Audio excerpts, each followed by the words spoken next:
I'm about to speak to Lauren Currie, who I've never spoken to before. So I'm going to meet her for the first time on Instagram Live. I follow her, so I feel like I know her. And I know that we share a shared mission in helping women feel more confident. She wants to shine a light on tools and tips to help women find their voice. And I just can't wait for this conversation. She's got so many titles and doing so many things. She's a total superwoman that I'm going to have to just make sure I get them right. So I know that she is the CEO of Stride, a leadership development app that she's going to be launching in the summer. She also has a business called Upfront, which is an online course that helps women find their voice and find their leadership skills and improve them. She's also a trustee of Pregnant Then Screwed. What a title. And she's also a trustee of the Design Council. Lauren has many strings to her bow, and I, for one, cannot wait to pick her mind into how we can help each other and how we can help ourselves. Hi, I'm Lauren Currie from laurencurrie.co. I am an entrepreneur. I run two businesses, Stride, which is on a mission to democratise leadership development, and Upfront, which is on a mission to change confidence and public speaking. I'm going to be talking to Holly about those two businesses, what I've learned along the way. I'm going to share some tips and ideas on how you can stay motivated and focused during this global pandemic. And I'm going to be talking about why it's really important that women, whether you have a business or not, engage with the political chaos that we find ourselves in right now. And I look forward to seeing you there. Bye. There she is. Hi. Hi, how are you? Hi, Holly. I'm well, thank you. I'm well. Can you just tell me how you are? And in terms of COVID, how have you and your business been operating in this time? So I'm very lucky that our team at Stride were remote before COVID happened. Right. So I live in between London and Brighton, and my co-founder splits his time between Stockholm and New York. So, and our team is spread across Sweden and England. So we were very lucky that the way of working didn't change very much. Of course, my main job just now is to raise venture capital money, and I know that you're a woman who I do not need to explain to how difficult that is. So something that is very, very hard has become a million times harder. But I also think we are one of few businesses who have actually become more relevant since the virus happened, in terms of what our purpose is and the value that we add to the world. So, you know, all in all, we're very lucky. Hats off for you, to you with raising VC money. As you said, I think when I was going through it, I went through it 4 times personally, all through with VCs. And I think it was likened to, what do they say? It's nothing more stressful than marriage, moving house, death. And I would say raising money with VCs. I say, but don't worry. We can talk offline about that. It's not all bad, but it is a very difficult journey you're on. Yeah. I think the biggest, I'm 4 months in, and the biggest lesson for me so far has been, I have weeks on end where I wake up every day to a letter of rejection.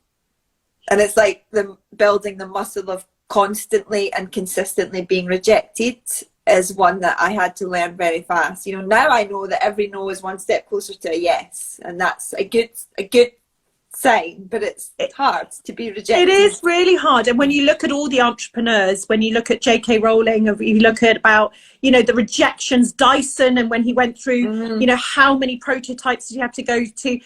You know, rejection, as you said, it's such a positive way of thinking about it. You are that nearer to the yes. And also remembering that you are dealing with a completely different world where it's just very black and white. And actually, it's almost quite good to get through them because, you know, it's easier to get to that golden nugget. And by the way, there are wonderful people in the VC world. So we should talk after this, and I can give you a couple of contacts that I have. But let's get into this. going back to your mission of supporting women, I'd love you to tell us about what you do generally, your missions, and what made you actually follow this path. Why was this your calling? It's a great question, because it's, you know, it's all very nice and neat looking back the way. The red thread is very clear, but of course, you know, it was not a linear path. There was never a strategy or a plan. So, you know, my background is in design. My first business was a design consultancy. Now I run 3 businesses. One is Stride, which is my main focus. That is a tech startup. We're building a product to change how people learn to be leaders. And our mission there is to democratize leadership development. And what we mean by that is, let's take it out of the hands of usually the elite top layer of an organisation that are usually all white middle class men, and put it in the hands of everybody. My own business up front, I set that up 4 years ago, and that is a business that exists to change confidence and public speaking and visibility. And I know we're going to talk a wee bit about that later. And the third one, my smallest one, but it's very linked to the work that you do at Not on the High Street, is a business that makes nursery art that is gender neutral, called Let Her Love Shop.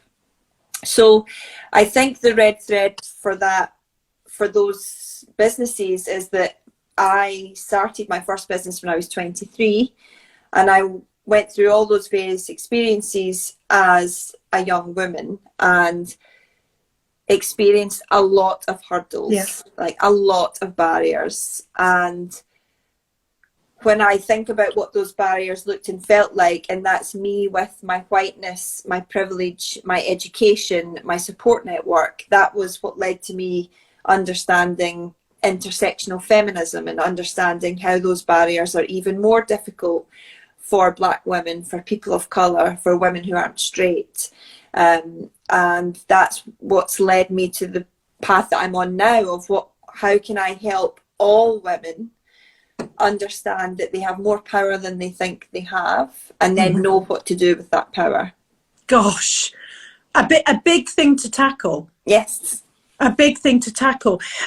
We have many female founders listening, and we talk about issues surrounding women all the time at Holly & Co. and on my grid, about fear of finance, the imposter syndrome, flexible working, juggling children, and the list goes on and on. What are the main issues that you would say, and I know this is a huge subject, by the way, but if you had to summarize, what would you say are the main issues that you feel hold women back, and sort of the key pieces of advice that you would give to those issues? Yes, and it is a big issue. So I've tried hard to think of what the top few things are. So I think the first one is there is a deep lack of awareness and lack of knowledge around where these problems come from. And what that means is that a lot of women either blame themselves or often blame other women for these problems. And actually the root of the problems comes from the patriarchy. It comes from the fact that since we have been children, those of us who have grown up as women, have grown up in a world that it was not designed with us in mind. So we don't fit the mold of entrepreneur, we don't fit the mold of success, we don't fit the mold of team leader. And when you don't fit the mold, everything's harder.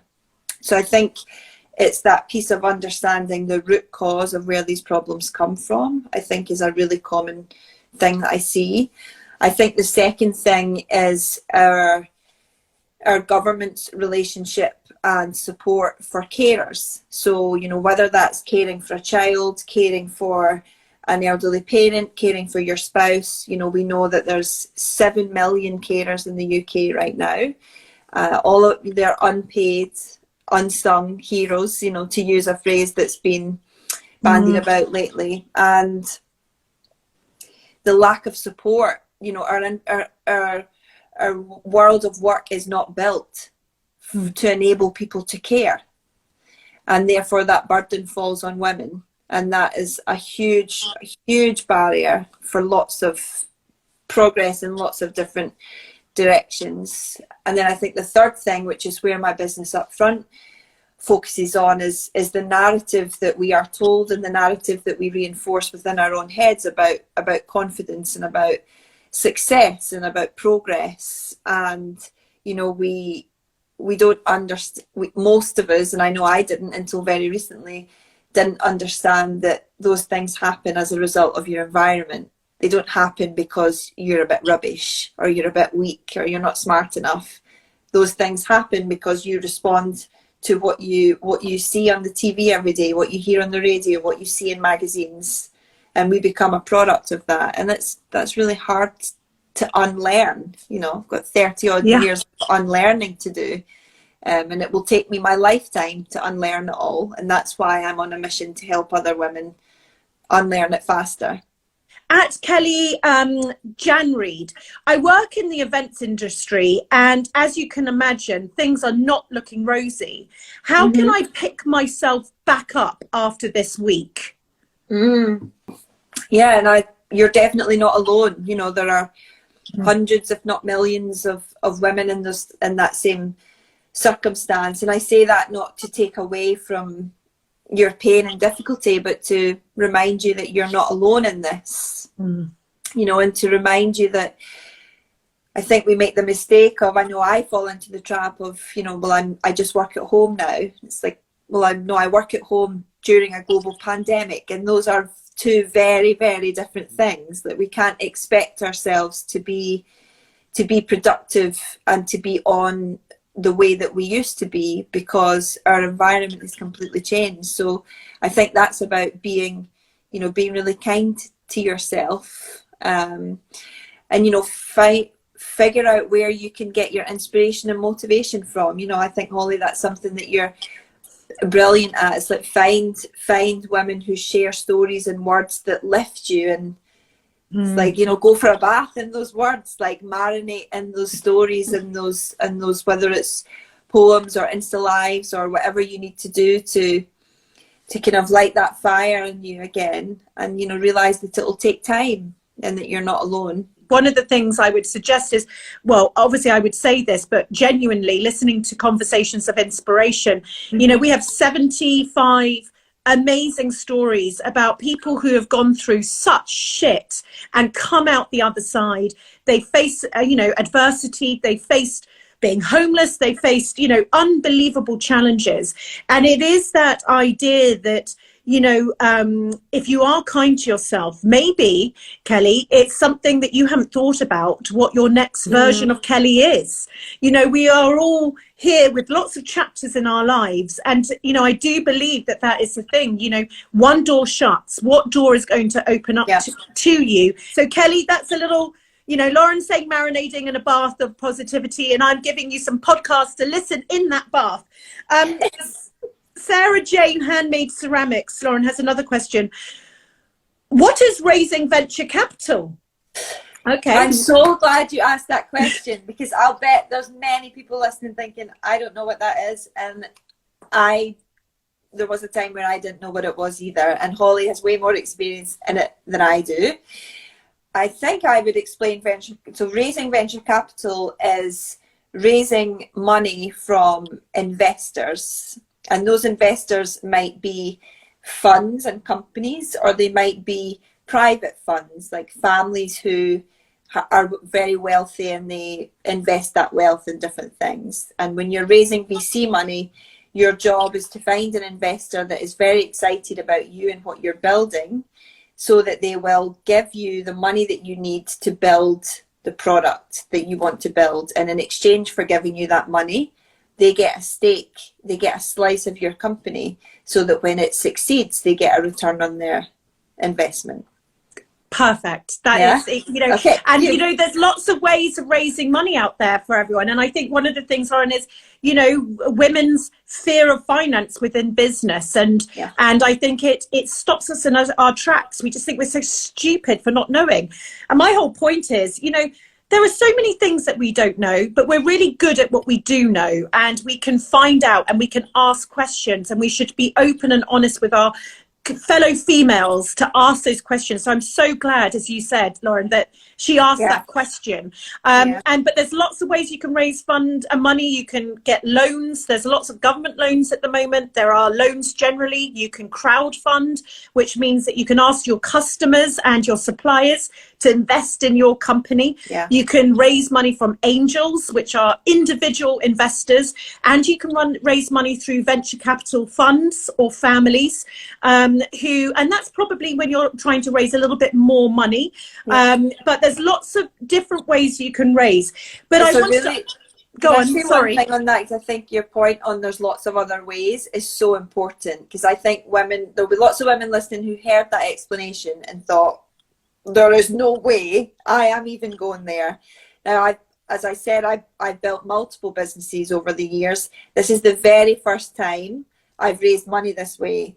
The times before, I didn't raise any money. I just found customers. So often you don't need to raise any money. You just need to find a customer who will pay you for the thing that you're making, and then you build your business up that way. So don't be put off by that. Another question we've had a few emailed in. What qualities do you think makes a great leader? My team have recently grown from me and the dog to me and 3 members of staff, and I'm just feeling a bit out of my depth. Well, I'm building strides so that will be easier for you. Shameless plug. But I think such a good question. I think the main quality, I think, is empathy and humility. You know, it is really for your team and for yourself. You know, and doing that in a way that is really real. You know, I think it's okay to say to your team, I feel a bit out of my depth right now. What do you need? What do you need from me? What can I do for you?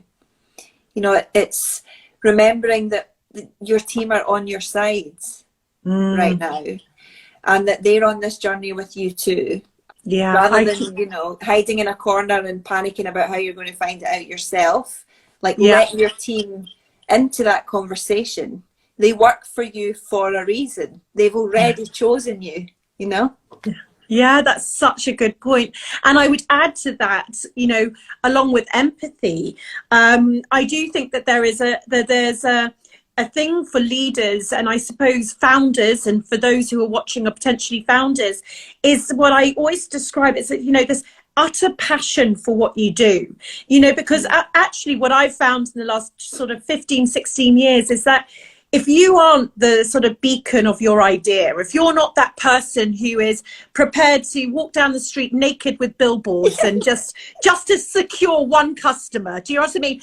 That is what you need to feel, and you need to feel in love. So I think that there is that element, and that's why women make phenomenal leaders, because you have, not only can you have passion and you know, confidence, but you can also have this beautiful empathy, emotional intelligence, connection, and that can be with your staff, but also your customers. So, you know, it's what Sahar from Coffee Republic said, you know, this is the era of female founders, because actually the world needs caring leaders. And that's what we're seeing. It's what we're seeing. I wanted to ask you, Lauren, something I wanted to touch on, and you mentioned it right at the beginning of this interview.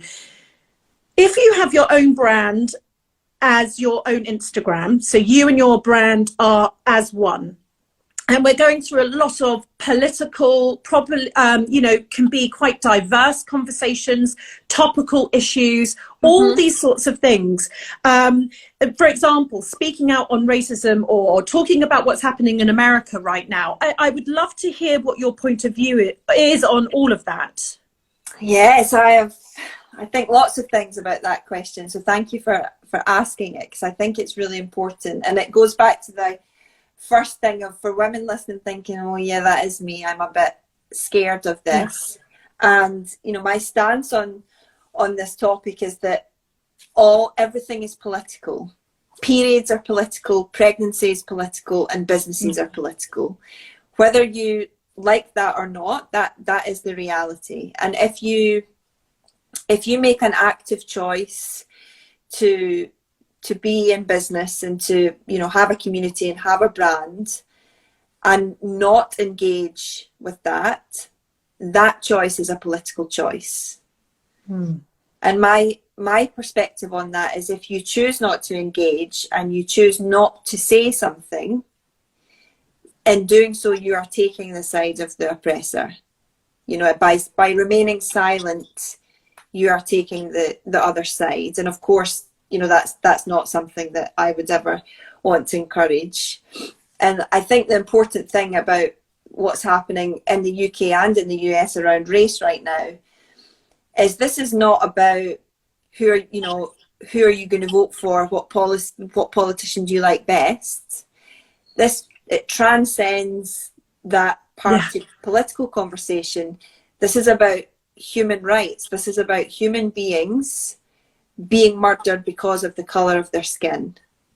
And that is something that every single one of us, regardless of if we've got 14 followers or 44 million followers, we must engage with that if we want that to change. And I couldn't agree with you more. A couple of things I would say to that, though, is I know that whether people mention it or not, a lot of people will be worried about saying the wrong thing, accidentally saying the wrong thing with no want to do it, and then having the backlash, which can sometimes be very scary for those who maybe weren't, you know, it's not that character, but they're going to take your advice. They're going to not be silent. What would you say to those who are going to venture into this world because they don't agree with it, and yet it can be sometimes incredibly scary with what might come back? Yeah, and I'm 100% so glad you asked it, because I know lots of people will be thinking it, and I think it I think it. I mean, let's just say that, shall we? We all think it. I think it, and I'm very safe in my whiteness and my support network and you know, all the other forms of privilege that I live with. So I think what I would say to you is, if you are having that worry, you are doing something right. Like I almost see right now, like, discomfort is a barometer for you're going in the right direction. Okay, that's a great point. So the way I see it is, as a white person, if I am taking a risk that, you know, might affect my bottom line and might lose me friends and might lose me customers, it's the least I can do for decades and decades and decades of oppression that I have benefited from. You know, I think the whole, you know, let's change the world, I think particularly when we look at racism and race, the work to be done is in your own living room. Like that's where you start. It's conversations, you know, with your granddad who makes racist comments while he's watching the football. And it's conversations with your partner and your children and your next door neighbours. Like, this work begins at home. I've got a few comments. Colour celebrations, read up and research. So many fantastic resources to help your understanding. No one single person can change racism. Acknowledge what is happening, and that is the main thing. Wow, we've covered a lot of subjects there. Tell me, for those, repeat again how people can find out more about what you do, because you've basically got a prototype, have you now, of what you're launching in the summer, and you'd like us all to be your guinea pigs, and we're going to feed back to you. So tell us again what we can do to help you. Amazing, thank you, Holly. So if you follow me on Instagram, Twitter, my website is laurencurrie.co. So for Stride, you can go to stride.inc and download the early version of our product onto your phone. For Upfront, our website is weareupfront.com, and you can sign up to our newsletter, which we send out every 2 weeks. We're totally busy. It's just been wonderful to talk to you. I can't thank you enough for your time. Thank you for asking me. Okay. I'm very grateful. Thanks so much. Take care. Bye-bye. What an amazing lady she is. Let's summarise what Lauren has brilliantly said to us. We talked about why women are held back. Lauren spoke about the 3 big problems. We don't fit the mould. God, I know that one, which makes it harder for us as women. The second point, she said, our world of work has not made for carers. And when we think about all of us and who we care for and this displacement of caring in the home since COVID, there's another issue. And the third is there's a narrative on our own heads about confidence, success, and those things happen as a result of our environment. The ways that we basically we've been brought up. Lauren said, you know, we've got to start unlearning 30 years of learning. Be honest and transparent with your customers. We've said this all along, haven't we? Bring your customers and your suppliers along with the ride.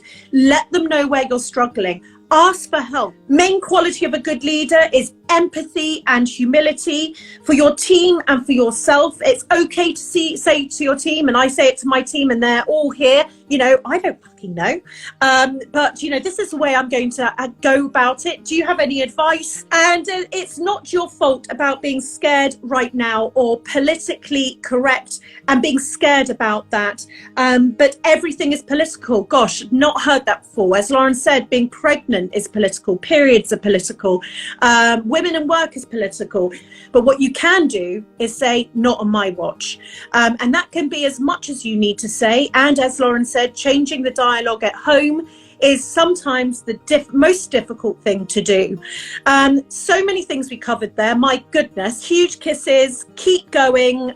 We're going through all of this, but I'm not going anywhere. Thank you to Royal Mail, NatWest 3 and Dell for being by my side. And I look forward to doing this, well, for the rest of my life. Lots of love.